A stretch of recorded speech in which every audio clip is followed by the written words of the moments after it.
I thought it was horrific. I mean, who does that? You, uh, I have no words. It's just devastating. More family members went to the home in Morrow that day and confronted the mother and her boyfriend, who Rolland says eventually confessed. The two reportedly called Blu's death an accident.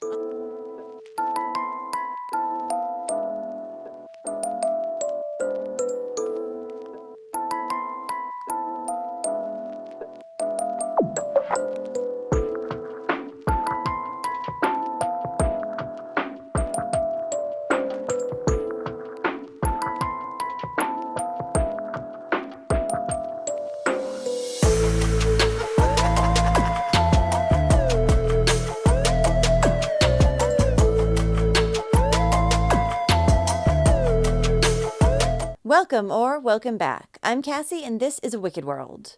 The story I have for you today is one about a little boy who had been deceased for months before anyone even realized it. And when it was finally discovered, his older sister was close to death herself. This is the story of Blu Rolland.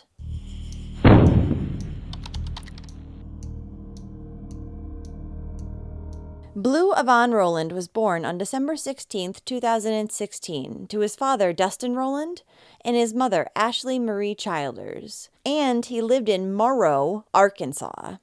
Blu also had a sister who was only a year older than him, named Taylor, and the two were best friends.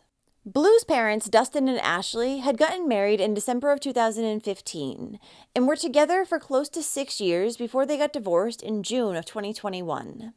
Following the divorce, Ashley was granted primary custody of both Blu and his sister. And Dustin was given unsupervised visitation time with his children.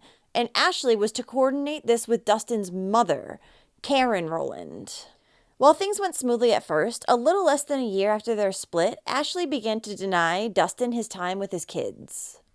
On September 14, 2022, after the father had not been allowed to see his children for months, he decided to reopen the custody case. And Ashley was then served with a complaint on September 27th, but it would take her almost an entire month to respond back to this. When she did, she alleged that her husband never paid child support, and when he went to visit with Blu and Taylor, he would always show up inebriated. Blu's father, Dustin, however, denied these allegations and said that he had been paying child support from the very beginning, and he had only ever wanted to get custody of his children. He was never showing up to visits with them drunk. Ashley had also started dating a new man. His name was Nathan Bridges. And when Dustin had been allowed to see his children, there had been an incident in which Nathan had actually pulled a gun on him. Following this incident, Dustin and his mother had been advised by their lawyer to stay away from the home. Dustin's mother, Karen, contacted CPS, trying to gain access to her grandchildren. She even went down to the kids' school, where she found out that Ashley had actually pulled both Taylor and Blu out of school months earlier, under the guise of homeschooling them. Then finally, after months of trying, on December 16, 2022, what would have been Blu's 6th birthday, the children's grandmother, Karen, was able to get her visitation rights back, and she went over to the home where the children were living to get them. But when she first arrived at the home, Karen heard her granddaughter Taylor whimpering from inside. And she decided to walk right into the home without knocking because she feared her granddaughter was being hurt. When she opened the door, Karen found that her 6-year-old granddaughter had some rather serious injuries. The girl had wounds that had scabbed over on the top of her head, and her hair had been chopped off. Ashley, however, claimed that it was a rash caused by an allergic reaction. But the little girl could also barely walk, her clothes were soiled in urine, and she was so thin that at first glance, Karen had thought that it was her grandson Blu, who was a year younger. But there was actually no sign of Blu anywhere. When Karen asked Ashley where Blu was, she was told that he was with other family members at the time. Karen didn't believe this answer, but she had to accept it because she needed to get Taylor out of the house and to the hospital as soon as possible. Because in addition to the wounds on her head, Taylor also had what looked to be bite marks, marks on her neck as if she had been strangled, several fractured ribs, and an old fracture to her leg that had never properly healed. The little girl would end up telling her grandmother that her mother's boyfriend Nathan had actually thrown boiling water on her. So Karen had rushed her granddaughter Taylor to the hospital, and she would end up finding out that she actually had third-degree burns on her arms, chest, and feet. Doctors also discovered that she was malnourished and underweight at only 36 pounds. Word of Taylor's horrific condition made its way around the family, and other family members went over to confront Ashley. Not only were they very angry about what had happened to Taylor, but they also wanted to know where Blu was. While at the hospital with her granddaughter, Karen had actually called police as well to let them know that she believed her grandson Blu was possibly deceased. Police were then dispatched over to the home where Ashley was living, where they were met by Timmy Childers, Ashley's father, who told them that his daughter had just confessed to him that Blu was dead and his body was lying underneath the floorboards in the hallway. Ashley, however, had just told her father that Blu had collapsed one day and died. Right, so why would you hide his body if he just collapsed one day and died instead of calling emergency services? Ashley also claimed that she tried to resuscitate him, but was unable to do so. Authorities located where Blu was reported to be, and they found freshly nailed down floorboards. Police then removed the boards and found disturbed earth underneath. Upon removing the top layer of dirt, they found a child's flip-flop and a blue and red blanket. Those inside the residence then had to exit because of the pungent odor of decay. Deputies then called in Arkansas State Police to take over the investigation, and a search warrant was then executed on the home.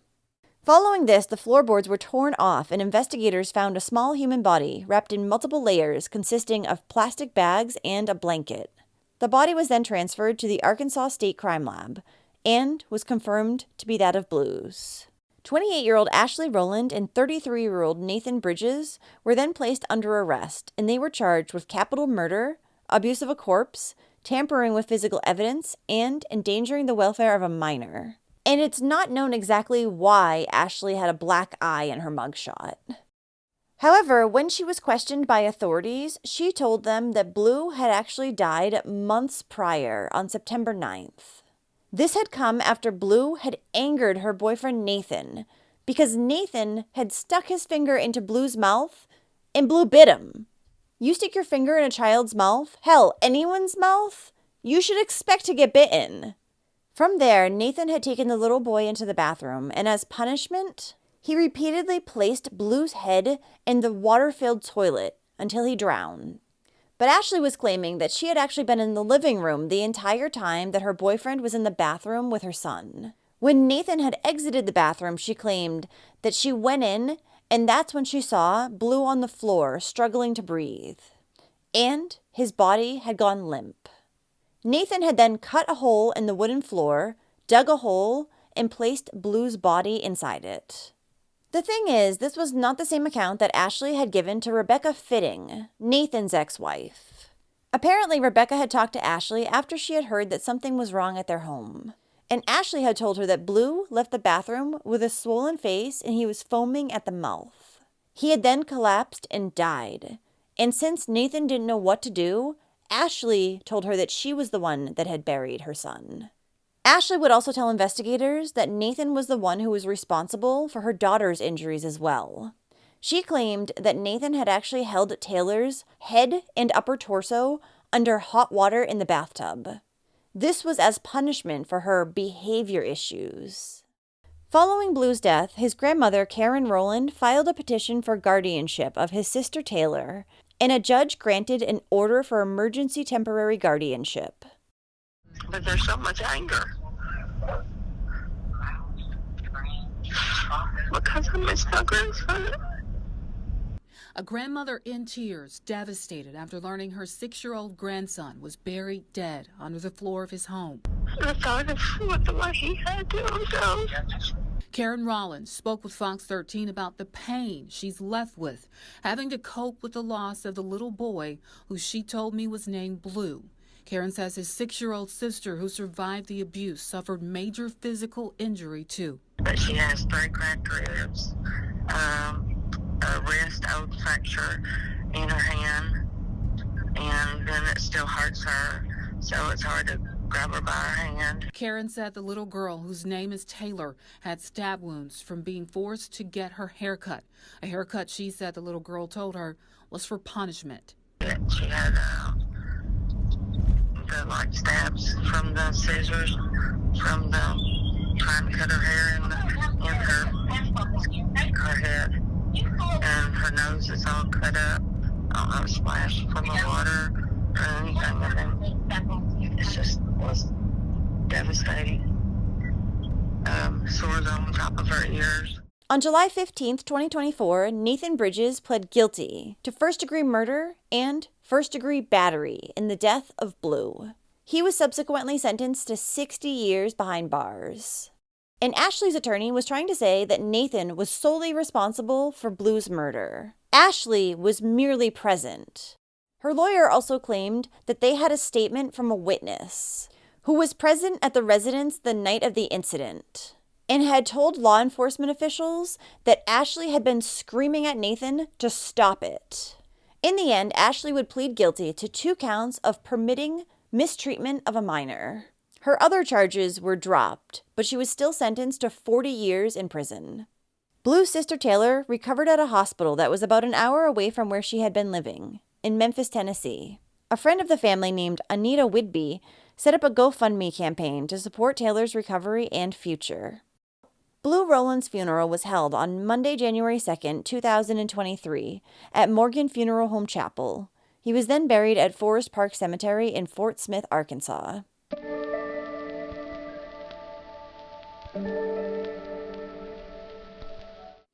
Well, thank you for listening to Blu's story today. Blu's mother, Ashley, told where his body was soon after he was discovered missing, which makes me wonder if maybe she had some remorse for what had happened to her son. Did she just not say anything because she was scared of her boyfriend? There's no official word on where her black eye in the mugshot came from, but if he was being abusive towards her children, then he was likely being the same way towards her. But I also think about the fact that this mother was walking over her child's dead body for close to 3 months without saying or doing anything. In that amount of time, there had to have been some opportunity for her to call and tell someone. Like when Nathan was out of the house, at work. It took someone else pushing and asking tons of questions for her to finally come out with the truth. What do you think? Was Ashley just a victim of abuse herself too? Or was she partially responsible for her son's death? So if you like true crime and you want to hear it from me, then don't forget to hit that subscribe button below and turn on your notifications too, so you'll know when I upload a new video, which is at least twice every week. Thanks for watching A Wicked World today. Until next time, take care guys. Bye. Thank you to all the patrons of A Wicked World. Now, there's even more of A Wicked World on Patreon. So check it out at patreon.com/awickedworld or use the Patreon app. You'll have access to exclusive videos each month and more. Any support truly helps to make sure the victims never get forgotten and to highlight the shortcomings of society associated with each case. Do you have a suggestion for a case you'd like to see me cover? If so, send me an email at awickedworldtruecrime@gmail.com.